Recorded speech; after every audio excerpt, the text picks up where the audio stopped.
Cumprimento o senhor presidente, pastor Dr. Elias Cardoso, a mesa diretora, todos os congressistas com a paz do Senhor. Aqui estamos de pé. Eu os convido para a leitura da palavra neste momento. Segundo o livro dos reis de Israel,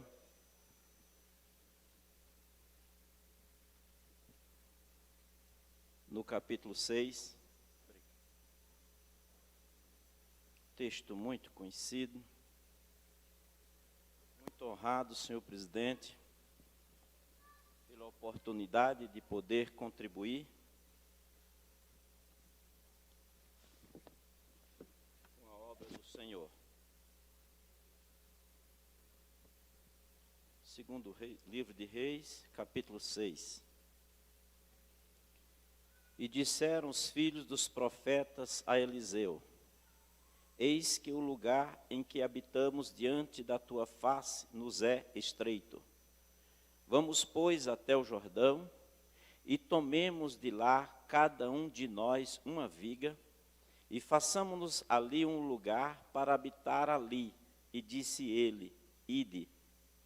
E disse um: serve-te de ires com os teus servos. E disse: eu irei. E foi com eles. E chegando eles ao Jordão, cortaram madeira. E sucedeu que, derribando um deles uma viga, o ferro caiu na água. E clamou e disse: ah, meu senhor, porque era emprestado. E disse o homem de Deus: onde caiu? E ele, mostrando-lhe ele o lugar, cortou um pau e o lançou ali, e fez nadar o ferro, e disse: levanta-o. Então ele lhe estendeu a sua mão e o tomou. Amém? Você pode sentar dando glória a Deus.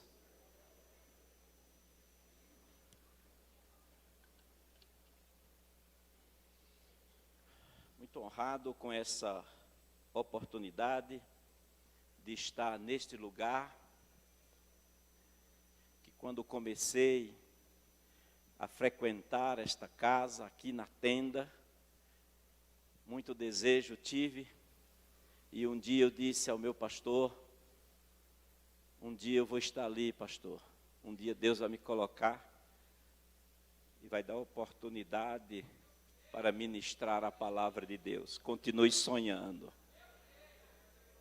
Quem realiza sonho é Ele. Mas Ele quer ouvir o sonho. Ele que quer ouvir. Glória a Deus. Página 39. Capítulo 4 da nossa revista. Fala sobre a mordomia das finanças.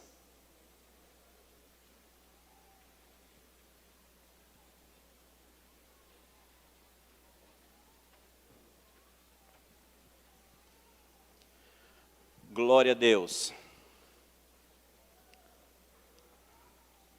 A mordomia das finanças.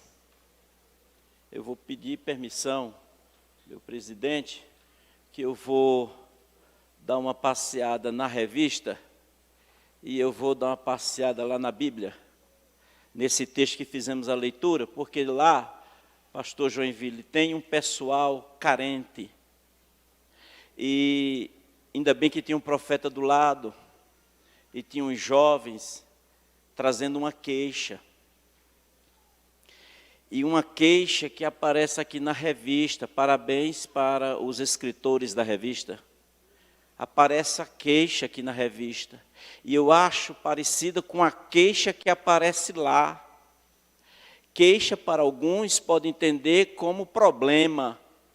Problema não é para se divulgar, problema é para se resolver. Há muita gente falando muito e fazendo pouco. E aí a queixa, vamos passear por elas. Uma espécie de uma costura. E na costura, literalmente falando, são pontos. Entra e sai. São pontos. Nos pontos, você inclui e exclui. Você inclui e exclui. É quem você quer, chama para perto, você inclui. Quando você não quer, você manda para longe, você exclui. Troque, se puder, a queixa, a reclamação por um pedido. Se nós tivéssemos essa capacidade de trocarmos as queixas por um pedido, facilitaria muito no processo das relações interpessoais ou institucionais.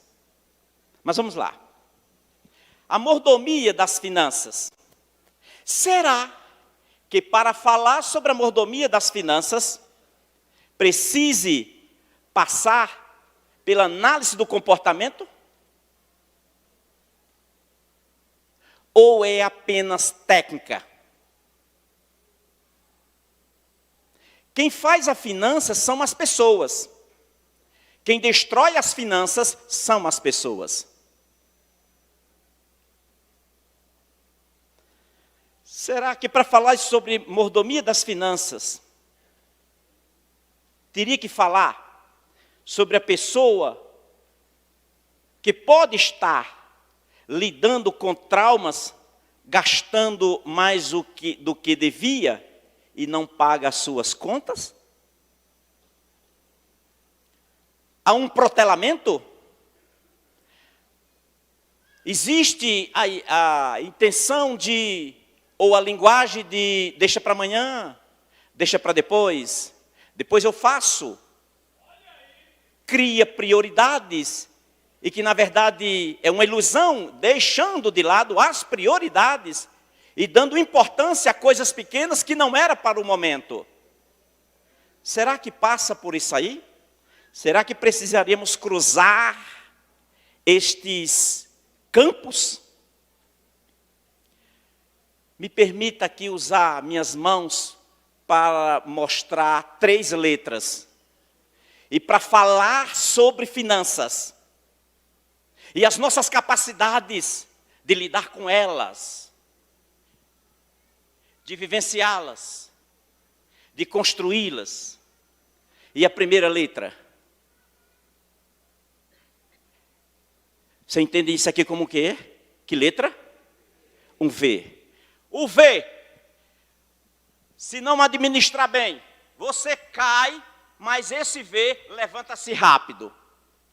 Cai. Qualquer um pode quebrar, cair, acontecer algumas coisas, enfim. É aquela pessoa que tem essa característica, cai, mas levanta-se rápido. Que letra é essa que você entende? O U. O U cai, mas demora para se levantar.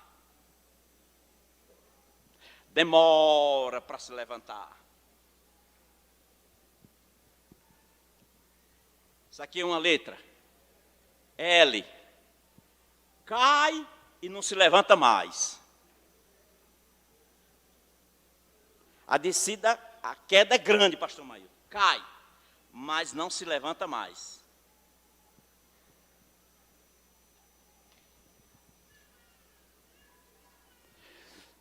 São dezenas, centenas e milhares de pessoas que sabem, cai, mas sabe se levantar rápido. Outros não fica na queda, demora, mas se levanta. Mas outros não levanta mais.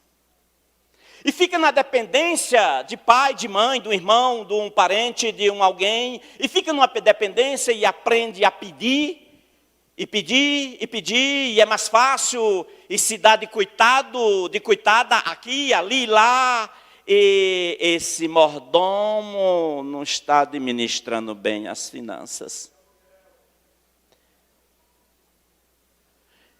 Permita-me fazer a citação. Nietzsche, ele diz o seguinte, pastor. Quem passa muito tempo olhando para o abismo, o abismo vai olhar para ele. E o abismo puxa, e o abismo chama, e o abismo atrai, e o abismo suga as forças, as energias.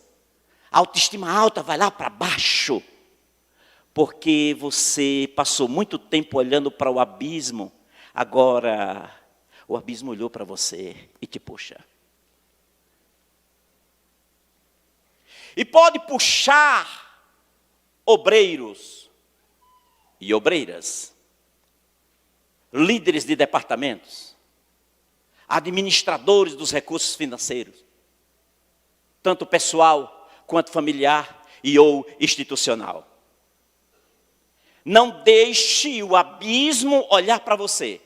Mude a visão, mude o foco, saia desse ambiente angustiante, saia desse ambiente paralisante e busque uma dinâmica diferente para que você não seja vítima do olhar do abismo. Não tenha medo de fazer diferente. Com a sua honestidade, com a sua sabedoria. Não tenha medo. Quem tem medo de ter medo, tem dois medos. Quem tem medo de ter medo, tem dois medos. Fica paralisado e não cresce, não desenvolve e fica na cantiga do Guiné. Tô fraco, tô fraco, tô fraco, tô fraco, tô fraco e não sai disso. Página 39, quarto parágrafo. Jesus, ao falar sobre o alto custo de um discipulado, ele usou o exemplo da construção civil, que depende dos princípios da educação financeira. Pois qual de vós, querendo edificar uma torre, não se assenta primeiro a fazer as contas dos gastos, para ver se tem com que acabar?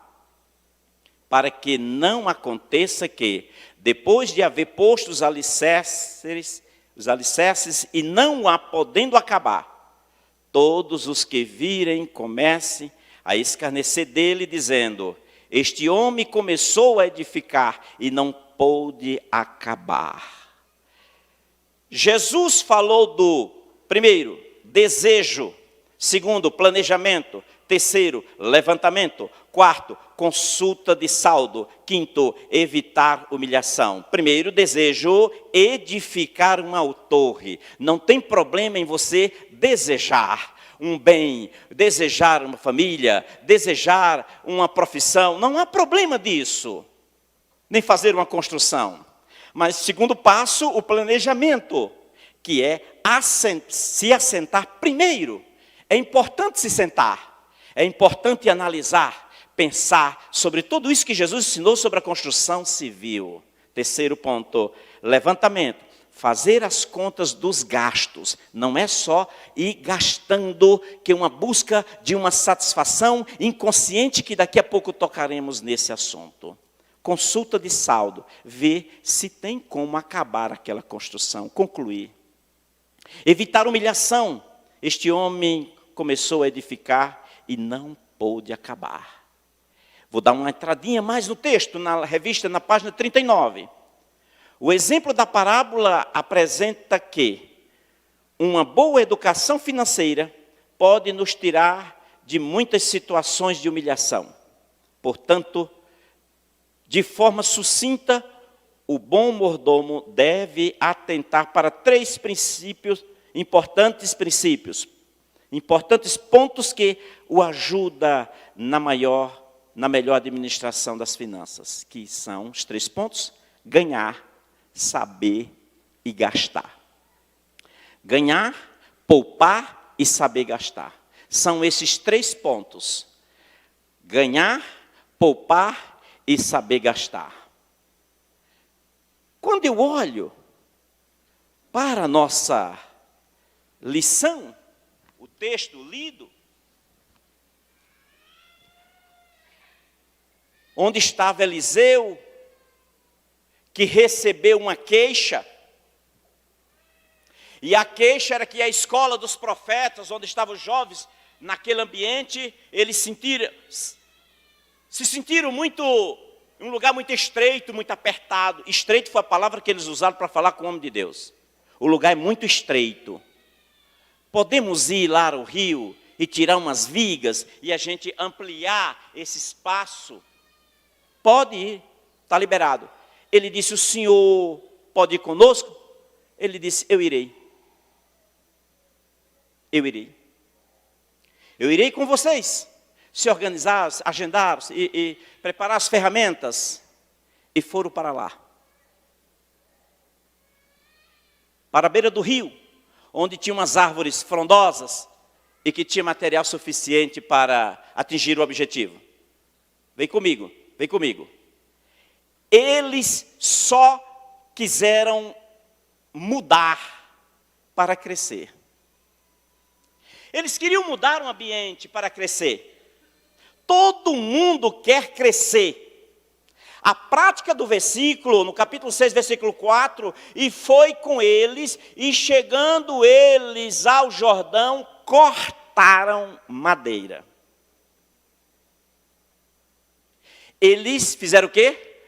Cortaram madeira. Diga comigo, cortaram a madeira. Muito bem, vai gravando isso, cortavam madeira. Eles cortaram madeira. Todo mundo quer crescer. Para crescer, precisa cortar. Para crescer, precisa cortar. Mas nem todo mundo que quer crescer, ele aceita cortar. Existem fatores impeditivos do sucesso de muitos homens e mulheres. Seja no casamento, na profissão ou no ministério. Esses fatores impeditivos, eles precisam ser cortados. Ah, se eu pudesse te perguntar, o que é que você entende que precisa cortar em você para o sucesso aproximar do seu eu? O que precisa cortar para você crescer? Porque eles precisaram cortar para o ambiente crescer. Cortar esse orgulho, cortar essa ignorância. Será que precisa cortar o quê? Que precisa cortar da relação interpessoal? O que precisa cortar é o medo. Eu não sei o que precisa cortar. Mas esse corte é para crescer. Todo mundo quer crescer, mas nem todo mundo, pastor, quer cortar. Cortar dói. Cortar, para muitas pessoas, viver sem aquilo é um sofrimento. Mas deixa eu te dizer uma coisa, segura essa aí. Dor é inevitável, sofrimento é opcional. A dor é inevitável, mas sofrimento é opcional. Pastor, porque o senhor não está sabendo o nível, a dimensão, a profundidade do meu sofrimento. Ele é opcional. Comece a olhar para aquilo de um ângulo diferente. Comece a olhar para aquilo que te gera o sofrimento, mas comece a aceitar aquilo. A dor é a dor, você tem que passar, todo mundo passa. Mas o sofrimento é quando você mentalmente começar a pensar, a encarar, a enxergar, a enfrentar aquilo com um olhar diferente, com um pensamento diferente, com um sentimento diferente, aquilo vai se tornar diferente para você. É aquela pessoa da sua congregação, é aquele obreiro, é aquela departamento, é aquela pessoa. Olhe para aquela pessoa na sua volta, olhe para aquela pessoa com um olhar diferente. Que se você puder fazer um relatório daquela pessoa, eu creio que não vai fazer apenas negativo. Tem alguma coisa positiva naquela pessoa. Potencialize aquilo que ela tem de positivo e você vai ter uma pessoa em potencial. Mas interessante é que o rapaz, quando eles estavam cortando, pastor, e o machado caiu. Diz o texto que o machado caiu. E o machado caiu no meio do projeto. É interessante que o machado caiu, pastor Flávio, para quem estava cortando. Não cairia para quem não está cortando. Você está no exercício da atividade. E o machado caiu. Caiu para quem está cortando. O machado só cai para quem está crescendo. O machado, na minha terra, me desculpa, eu vou falar na linguagem da minha terra. O machado, lá na minha região no Nordeste, quando sai a ferramenta do cabo, nós falamos que desacunhou. E o machado desacunhou. Está aqui só o machado na mão, o ferro. E quando o rapaz estava cortando a madeira, a intenção era boa. Ele queria alcançar um ambiente espaçoso, mas confortável para eles aprenderem do profeta. Mas quando ele estava lá em cima com o machado, o ferro, caiu dentro d'água. Mas o machado só cai para quem está em atividade. Não corra daquilo que Deus quer com você, porque não adianta. Ele vai te pegar lá na esquina, ou ele vai te buscar lá no leito da dor no hospital. Mas que você vem. Você tem que trabalhar, não importa se o machado vai cair. Olha, o machado caiu. Para crescer, para você crescer, é preciso cortar. Mas estava no exercício do corte, o machado caiu. Pastor, se eu pudesse fazer uma análise desse comportamento, pastor André Bueno, uma análise desse comportamento, o que levou o machado desacunhar e cair na água? O que levou aquelas conversinhas saírem? O que levou a essa tristeza no coração de alguns? A questão não é no momento que o machado caiu na água, não, é o que vem antes. O machado, quando cai, lágrimas aparecem. Quando o machado cai, a dor, ela fala com você. Quando o machado cai, você vai entender que eu deveria ter evitado aquelas coisas. Eu deveria ter ajustado mais o meu machado. Quando o machado cai, a vergonha aparece. Quando o machado cai, o grito se ouve. Quando o machado caiu, pastor, ouve-se um grito. Caiu o machado! Isso é um grito de desespero pelo machado, porque ele caiu, ou porque eu estou crescendo? Eu estou cortando, e o machado caiu. O machado cair, entenda você, do seu nível de função na igreja, na sua atividade que você exerce. Independentemente da idade da pessoa, independentemente de quanto tempo está no cargo, independentemente de quantas horas tem de vídeos, de pregações, de louvor por aí, o machado pode cair. E quando o machado caiu, houve o desespero. Corre ao homem de Deus, que ele não esperava, pastores, que o machado caísse. Não esperava-se que o machado desacunhasse. Até minha filha disse, pai, não fala desacunhar não, que ninguém entende o que é não, você vai passar vergonha. Eu digo, eu ponho o Nordeste na frente, eu sou nordestino, e lá fala desacunhou. Desacunhou, acabou. Não adianta eu enfeitar ou criar outra palavra, porque para mim vai ser desacunhado. E tem um monte de gente no mundo de meu Deus, desacunhado. O trabalho não rende porque está desacunhado. A obra não vai à frente porque está desacunhado. Está desacunhado, pastor.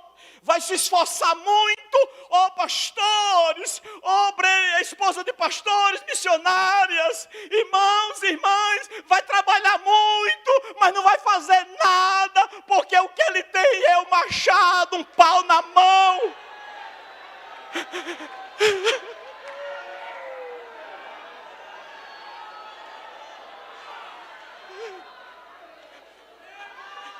E só o cabo da mão você não vai fazer nada. Você vai bater, mas madeira em madeira não derruba tronco. Não derruba tronco. Ministério falido. Diaconato falido. Presbitério falido. Evangelista falido. Pastor falido, o machado já caiu faz tempo, e ele ficou só com o cabo na mão.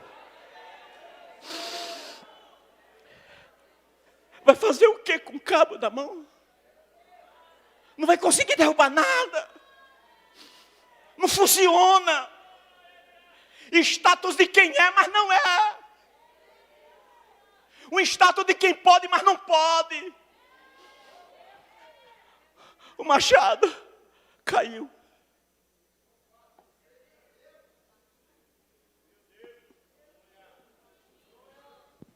Um desespero. Não estava nos planos do machado cair, mas estava nos planos do crescimento. A pessoa está disposta para ver o machado cair. E muito lindo. O crescimento se dá na reação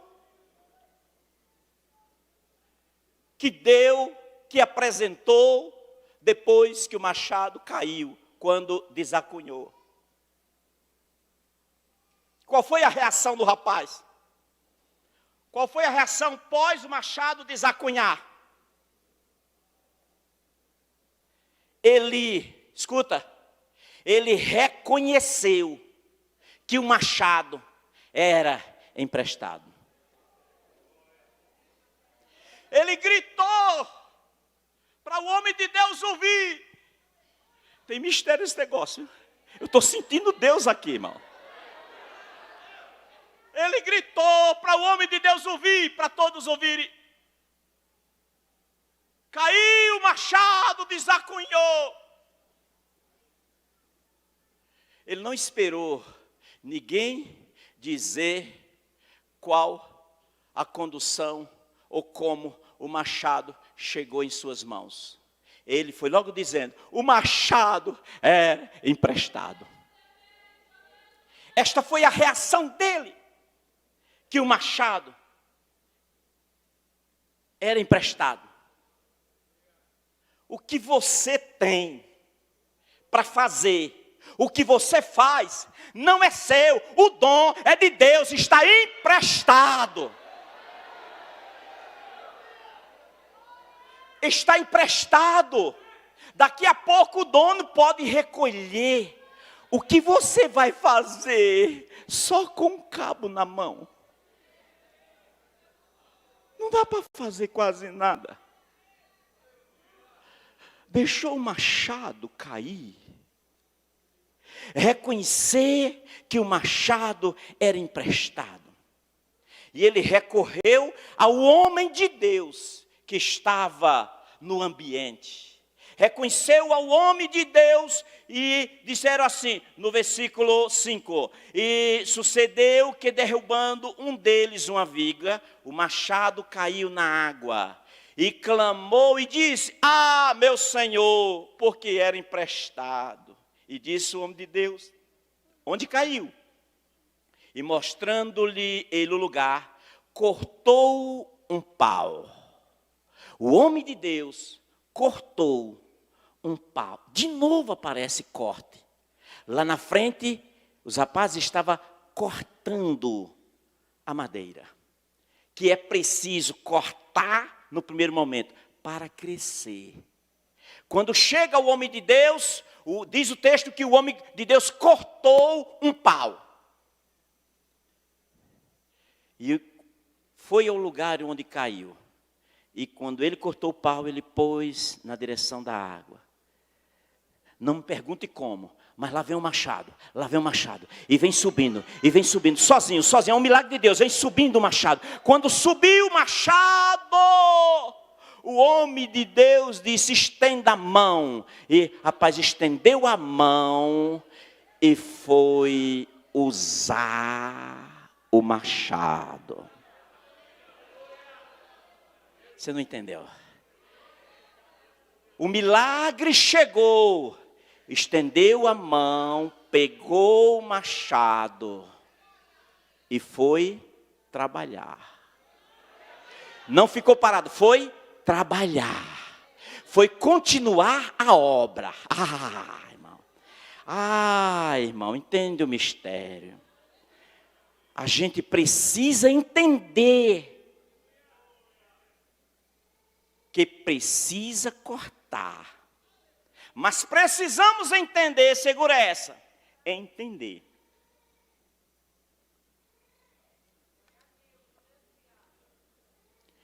Que quem corta, no segundo momento, é o homem de Deus. A Bíblia diz que o homem de Deus cortou o pau.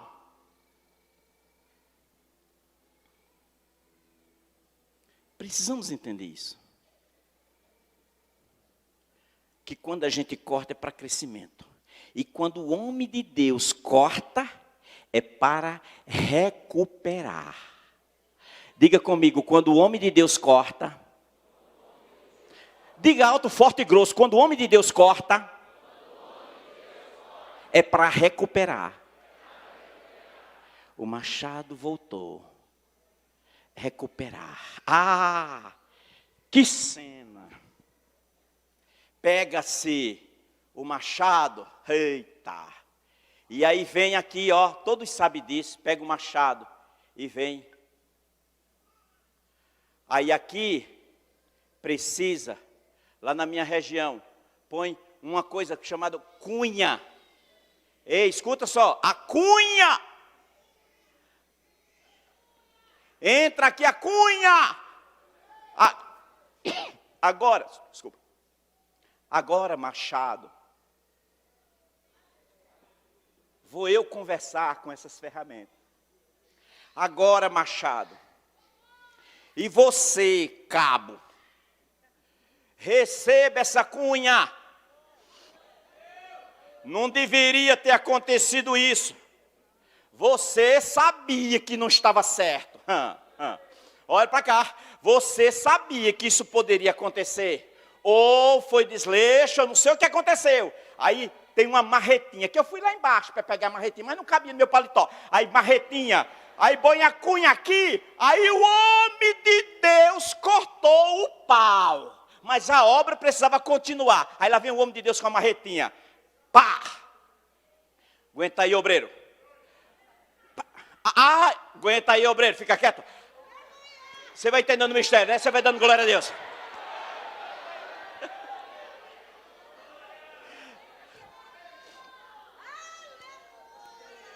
Vai gemendo. Vai gemendo. Mas está sangrando sim, mas vai gemendo. Vai dar certo. No final vai dar certo. No final vai dar certo. Precisa acunhar. E o espaço é pequeno para receber uma cunha. Só vai na marretada. marretada. Mas está doendo, só vai na marretada. Mas não deveria ser assim, só vai na marretada. É melhor ser amarretado pelo homem de Deus, que aqui, ó, o homem de Deus cortou o pau para recuperar. Se o homem de Deus não tivesse naquele lugar, estaria perdido o machado. Mas foi para recuperar. Aceite as pancadas da marreta para entrar a cunha para a sua recuperação. Para a minha recuperação, para a nossa recuperação, receba as marretadas. Aceite, é de Deus para recuperar. Aí vem o texto, dizendo que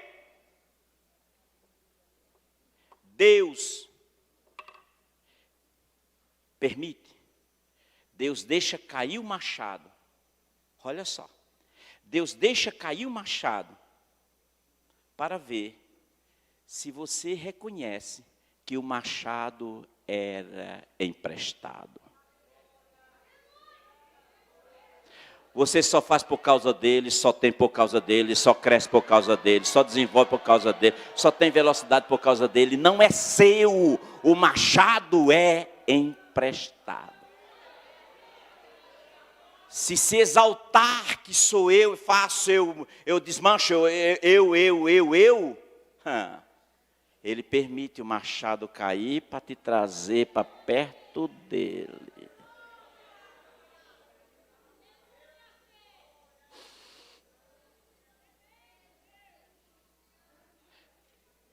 Pessoas mudam comportamento quando o assunto é o uso do dinheiro, ou seja, como impulsos e emoções podem fazer com que você gaste o que não tem ou faça uma compra desnecessária.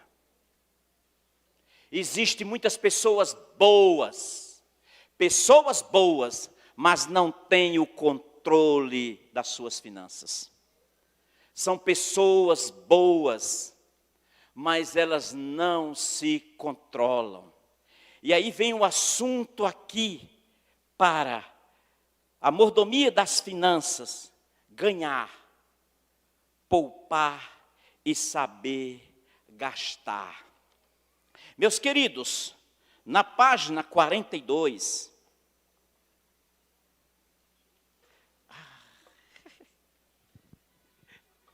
chegou, viu, meu irmão? Uma marretinha já chegou.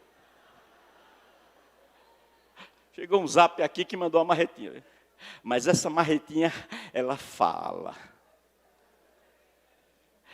E a marreta, no segundo texto, ela está na mão do homem de Deus, que cortou o pau para recuperar o machado.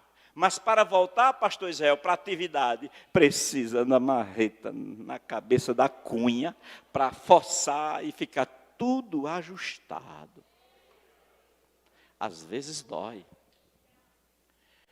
4.2.3, poupar é evitar ser escravo do consumismo. Saber que existe um valor. Está acompanhando, sim ou não? Saber que existe um valor guardado para um eventual projeto, emergência, ou uma coisa, outra coisa. A vista está embaçada. É uma coisa. Vou reler. Saber que existe um valor guardado para um eventual projeto, emergência, é uma coisa. Outra coisa é coçar as mãos para mexer no que está... Você me acompanha aí? Coçar as mãos para mexer no que está. Agora você imagine. Um obreiro. Mexer no que não é dele. Obreira. Mexer no que não é dele. Coçar as mãos é quando o sujeito se torna escravo do consumismo. O consumismo pode ser interpretado como uma doença. Já falo sobre. Mas é a falta de vigilância, a falta de cuidado. E não trabalhar somente com o seu, mas meter a mão. Eu estou falando para obreiros, estou falando, todos aqui são crentes, todos estão entendendo no sentido espiritual que eu falo. Estamos falando sobre finança, a mordomia da finança. Você mexe com o que não é seu, a fatura vai chegar. A ferramenta que você tem para estar onde você está, a ferramenta não é sua. A ferramenta é... Você não entendeu? A ferramenta é emprestada. E ela é de Deus. Então não mexa no que não é seu. Não mexa no que não é seu. Ser escravo do consumismo é não ser discipulado. Em saber que aquele valor não pode ser usado. Em Provérbios 12:1 lemos: o que lavra a sua terra se fartará de pão, mas o que segue os ociosos está em falta de juízo. Se fartar de pão está associado ao ato de trabalhar poupando, para que no tempo oportuno se faça o uso de um benefício. Ei, escuta essa, leva essa, anota essa. Nós somos... Você já ouviu dizer que alguém pegou no que não é dele? Você já ouviu falar? Sim ou não? Existe,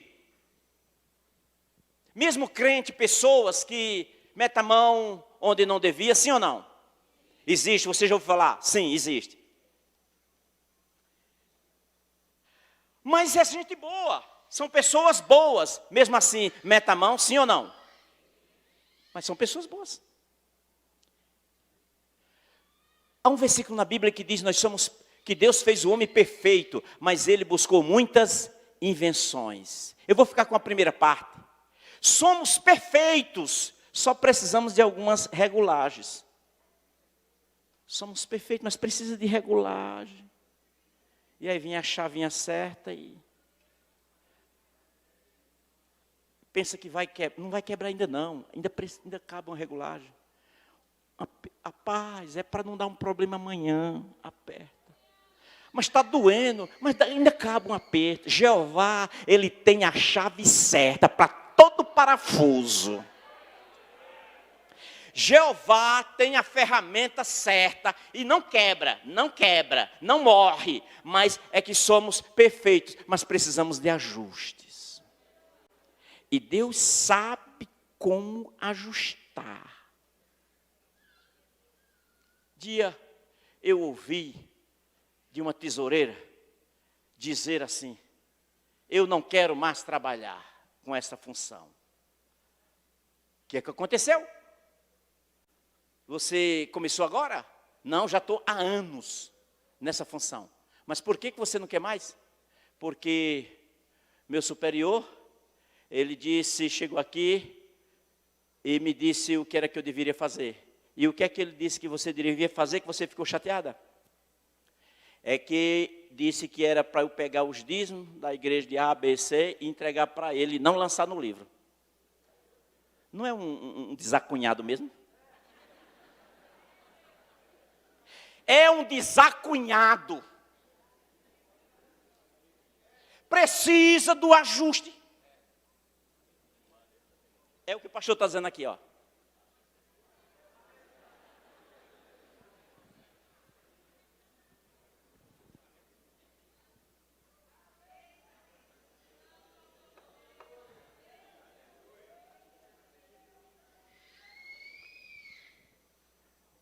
O que eu penso é que está desacunhado. Que precisa de ajuste.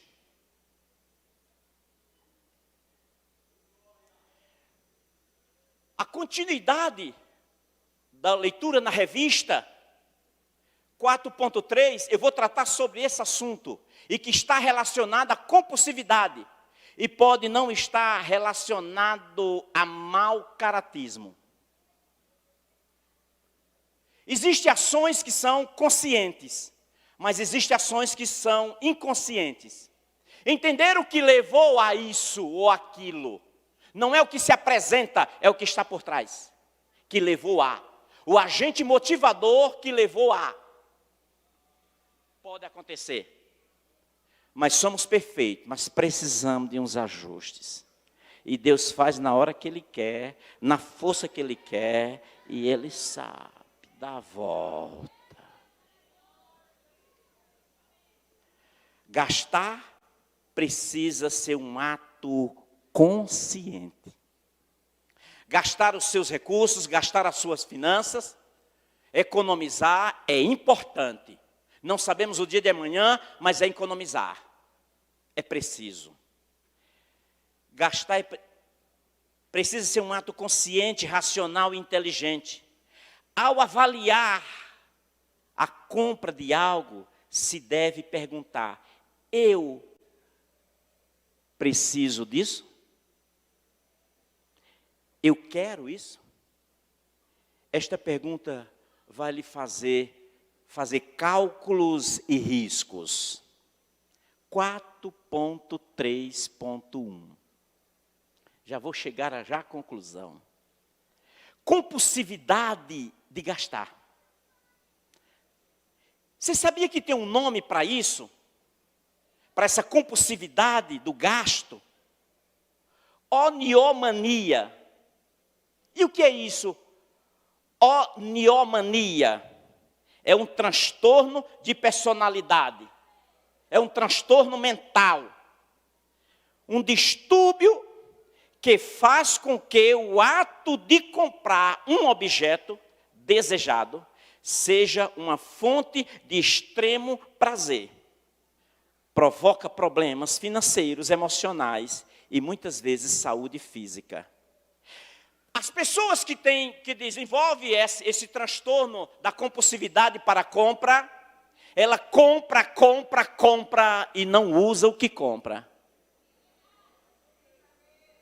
Estoura o cartão, fica sem o dinheiro de pagar a água, de pagar a luz, de pagar a internet, prestação do carro, escola, transporte a criança, enfim, porque existe lá dentro, escuta, olha só, existe lá dentro uma lacuna, um buraco, uma fenda emocional, e vez por outra, esta lacuna, ela mexe tanto com o sujeito na busca do prazer, que a pessoa toma emprestado, aqui, ali e lá, para alcançar esse imenso prazer que é comprar. E a pessoa vai à loja e passa o cartão ou paga dinheiro e o prazer é enorme. É como a cachaça para o bêbado, é como o cigarro para o fumante, é como a droga para a pessoa portadora de substâncias psicoativas. É o mesmo prazer. E a pessoa passa o cartão ou paga. Aquele momento da saída de um monte de sacolas, de compra, aquilo não dá para se medir o tamanho do prazer. Mas virou a esquina, aquilo não vale mais nada. Porque o grande sacrifício foi só para comprar.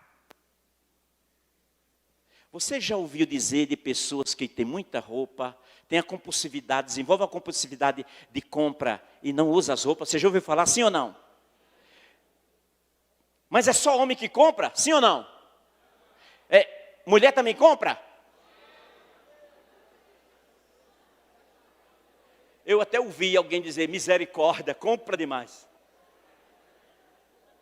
Homem também compra? Mulher compra? Com força? Você conhece pessoas que têm 50 pares de sapato, mas quando vê um na televisão, meu Deus do céu, aquele sapato que passou na propaganda, marido, vem ver. Aquele sapato lá, ela faz conexões que nós homens não conseguimos fazer. Ao ver a propaganda, já vem na cabeça, esse sapato dá certinho com aquela saia, com aquela blusa, e com aquele... E vai dar certinho que eu vou a tal festa. Em milésimo de segundo, ela monta o manequim. Ela monta o manequim. E aí ele pode levar mais 10 pares de sapatos. Já tinha quanto em casa? Tinha quanto em casa? 40. Mas chegou mais 10 pares de sapatos. Agora tem quantos? 50. Usa os 50? Não. Só tem 2 pés. Aí vai lá e compra daquela cor, daquele modelo. Se no outro dia passar uma propaganda de um outro sapato, amor, você não sabe o que eu estou sentindo. O que é que você está sentindo? Olha só aquela propaganda, aquele sapato. Se eu comprasse, se eu tiver, eu ia ser muito feliz. E ontem você não comprou, filho do nosso Senhor Jesus Cristo. E foi aquele...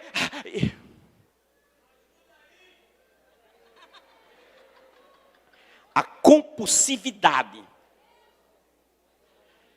Gastar compulsivamente pode estar associado a uma série de fatores mentais não controlados, seja por ansiedade ou até por depressão. É a maneira que o sujeito se desenvolve. É a maneira que a pessoa interpreta. Mas os compulsivos, se eu pudesse falar com eles, eu diria, antes de comprar, você vai ao espelho e se pergunte se você precisa daquilo. Não dê atenção à segunda voz da consciência, não dê atenção a elas. Se olhe e se pergunte, eu preciso comprar esse objeto? Eu tenho necessidade disso? Se eu já estou devendo o cartão A, B, C, D, estourou. E muitos casais, por causa da compulsividade. Por causa da compulsividade. O comprar compulsivo não compra pelo prazer, e sim por necessidade psicológica. Ele quer apenas, escuta só, quer apenas preencher um vazio deixado pela ansiedade e ou até pela depressão. Era importante que tivesse uma conversa com a ansiedade. E ou pudesse ter uma conversa com a depressão. De vez em quando, com os meus clientes, eu faço isso. Eu puxo uma outra cadeira e eu digo, vamos conversar nós três. Nós três quem? Eu, você e a ansiedade, se for o caso, a ansiedade. E eu tenho umas conversas com a cadeira vazia chamada ansiedade. E eu tenho umas conversas com a ansiedade. E eu chamo a pessoa para dentro da conversa entre eu e a ansiedade. E depois eu deixo elas as duas conversando, a pessoa e a ansiedade. E eu fico só de fora. E aí de repente eu entro. E aí somos nós três, estamos conversando sobre a ansiedade. E a pessoa diz, eu nunca vi um negócio desse conversar com a cadeira vazia. Não estou conversando com a cadeira vazia. Eu estou conversando com eu, você e a ansiedade. Como eu converso eu, você e o luto, eu, você e alguém que já foi embora, eu, você e a depressão, eu, você e o estresse. Leva essa.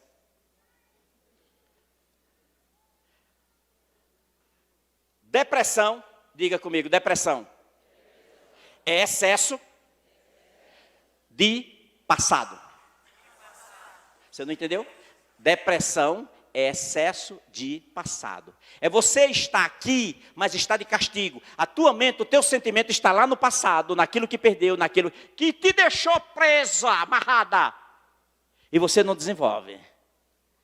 É você viveu aqui agora sem enxergar o futuro. Você está carregando um passado. Para quê?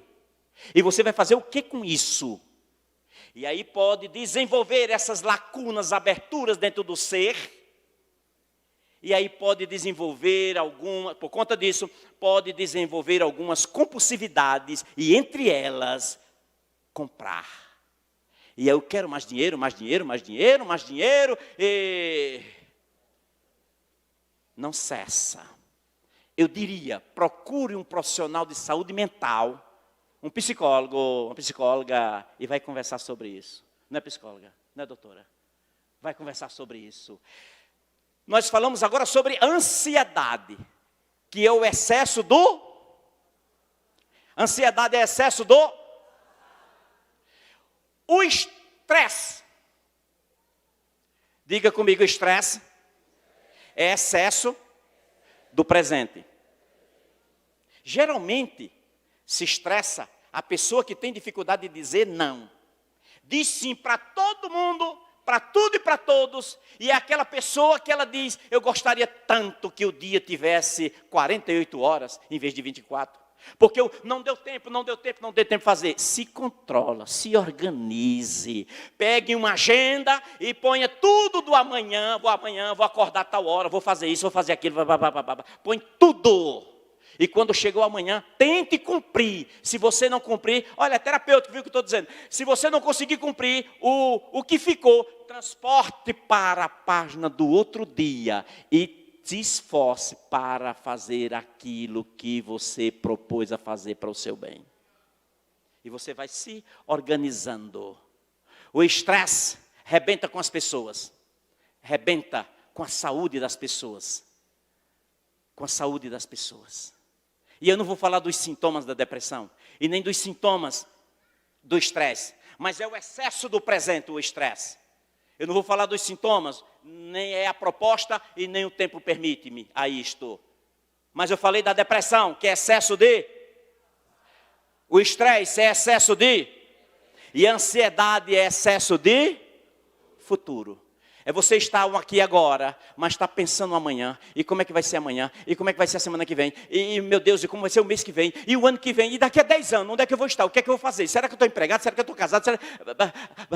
Você vai morrer desse jeito. Para com isso. Viva agora. Fica se acabando com uma coisa que você não sabe nem se vai existir. Isso é ansiedade. E eu não vou falar nos sintomas da ansiedade como... Outra vez, não é a proposta. Mas a ansiedade, como a depressão, ela pode desenvolver vários impulsos, vários transtornos, e mexer até com a personalidade. E a pessoa mexer com o que não é, pode levar a pessoa a mexer com o que não é dela. Ela mete a mão no financeiro que não lhe pertence. Quem pega, me responda aí, não tenha medo de responder não. Quem pega no que não é seu, é o quê? Mas você está com medo de responder, é? Você está com medo de falar? Não tenha medo não. Quem tem medo e tem medo tem o quê? Quem tem medo e tem medo tem o quê? 2 medos. Você quer acumular os medos, você vai fazer o quê com tanto medo?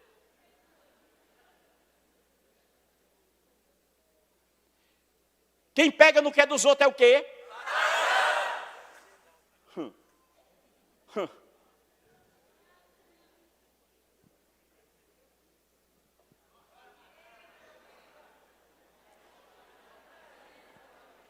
Para você não ficar só com o cabo do machado na mão, volta onde caiu, diz onde caiu. Ei, o machado desacunhou, o homem de Deus cortou o quê? O pau. E o rapaz estendeu a mão e pegou, eu estou repetindo, e pegou o machado, ele pegou o ferro. E o homem de Deus, eu vou repetir que eu já vou terminar mesmo. Que agora eu estou com mais gosto que a machadinha chegou. A marretinha. Aí o homem de Deus Pega, põe aqui um quê? O que é que põe no meio aqui da madeira e o ferro? Ai, parecia um coral, que coisa linda. Gente, está filmando, fala de novo. O que é que põe aqui no meio entre o ferro e a madeira? A cunha! Mas para ficar ajustado e perfeito, precisa do quê? Da machadinha, diga da marretinha, diga da marretinha. Precisa de quê, irmão? E aí faz o quê?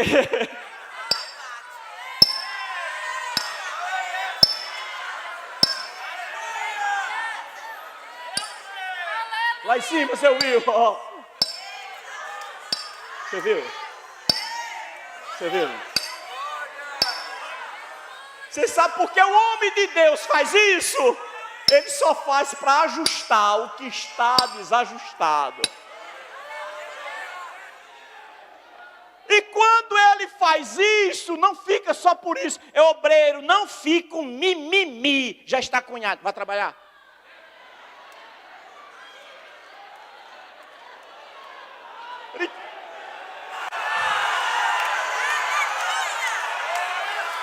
Vá trabalhar.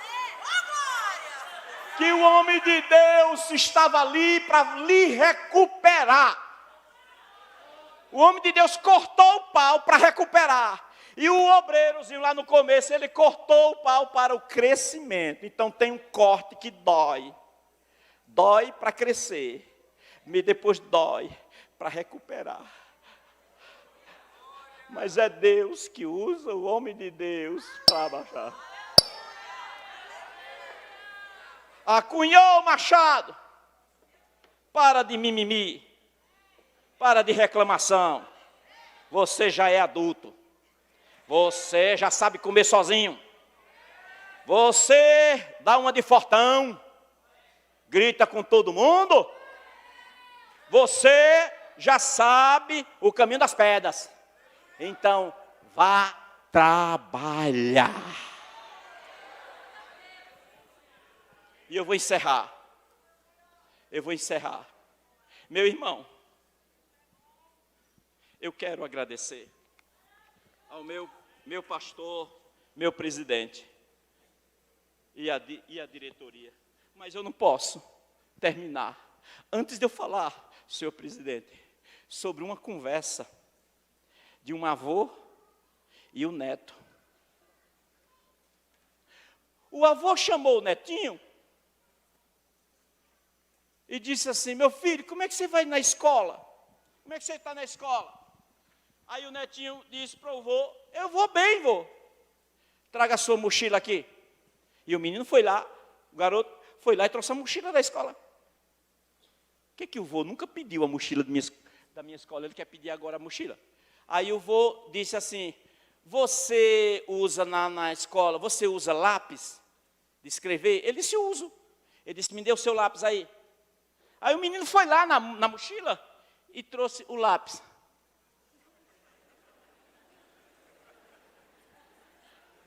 Aí ele pegou o lápis e deu ao vô. Curioso, como vocês estão agora. Curioso, o que é que o vô vai fazer com o lápis? Aí o vô disse assim, olha que sabedoria. O vô disse: meu filho, você sabia que esse lápis não é só de madeira? Eles não tinham observado. Ele disse: eu te dizer, por fora, meu filho, é madeira, mas por dentro existe um grafite que o que risca, que escreve, que formaliza a letra, é o grafite. Meu filho, vou te dizer uma coisa. Por fora, meu filho, é só a casca para segurar o grafite. Quando você estiver escrevendo sua história nas páginas da vida, você vai escrever tanto que a ponta vai engrossar. A letra vai ficar feia. Então, meu filho, você entendeu que o lápis não só tem madeira? Agora entendi, vovô. O vô pergunta para o menino: quando o lápis fica com a ponta grossa e que fica ruim de escrever, o que é que você faz? O menino, um garotinho, respondeu: vovô, eu uso o apontador. Ele disse: você tem apontador na bolsa? Ele disse: eu tenho um apontador. Aí o menino foi baixar na bolsa para pegar o apontador. Aí trouxe, olha aqui, vô, o apontador. Olha o apontador, vô. Aí o menino ficou observando. Ficou observando. O que o vô vai fazer? Esse apontador. Ele disse, meu filho, deixa eu te dizer uma coisa. Quando você está escrevendo sua história nas suas páginas da vida, se você errar, você faz o quê? Ele disse, vovô, eu apago. Você apaga tudo? Não, eu apago só aquela parte que eu errei. E você apaga com o quê? Ele disse, eu apago com uma borracha. Aí o vô disse, você tem borracha na sua bolsa? Aí o menino disse, eu tenho, vô. Aí o vô disse, me dê a borracha que está na sua bolsa.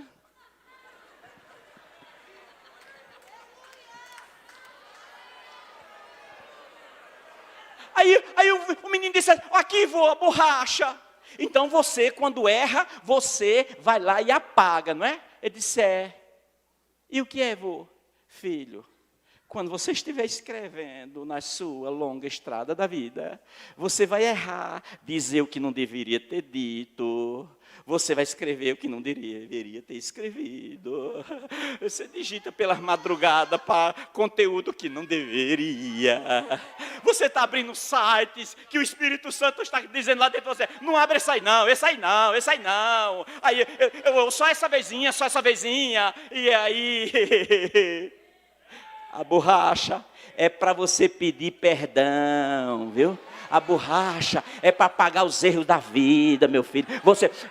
Você apaga, dê uma soprada. Você apaga os erros da vida. Isso, borracha, é perdão.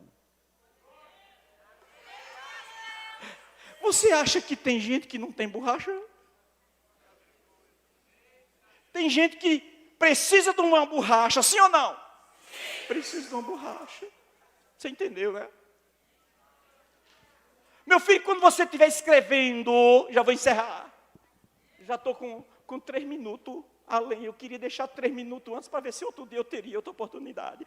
Aí, quando você estiver escrevendo, meu filho, e que a ponta fica grossa, aí você faz isso, né, meu filho? Você pega o lápis, vem aqui no orifício, aqui, ó, e tem uma lâmina aqui, meu filho, afiada. Ei, escuta, já vou encerrar. Quando você acha que a ferramenta é sua, que ela é emprestada, ela é de Jeová, aí Jeová, achando que você, Diniz, você, fulano, está achando que está com o nariz muito empinado, o salto está muito alto, nesses não, meu, o salto está muito alto, está olhando as pessoas de cima para baixo, e não respeita mais. Aí sabe o que é que Deus faz? O Senhor Deus pega o lápis aqui, e empurra aqui na apontador de Jeová, e vai tirando as cascas das costas assim, olha.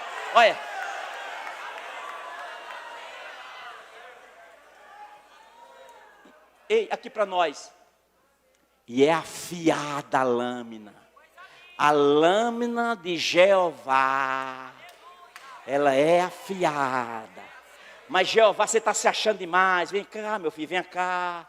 Vem aqui para a prova um pouquinho. Eu vou dar só uma volta. Eu vou tirar um pedacinho, um pouquinho de couro das tuas costas, meu filho. Fique mais humilde. Seja mais simples.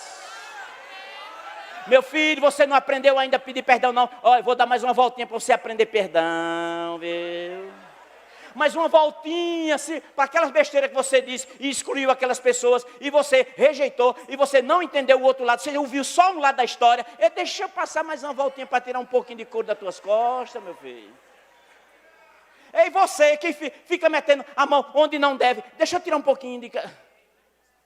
A lapiseira de Jeová funciona para mim, para você, dia e noite.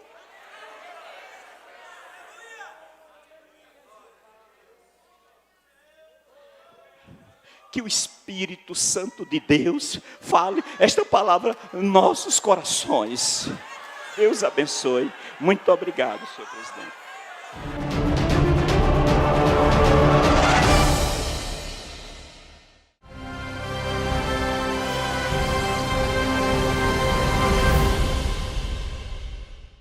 AD Perus, desde 1947, abençoando o Brasil.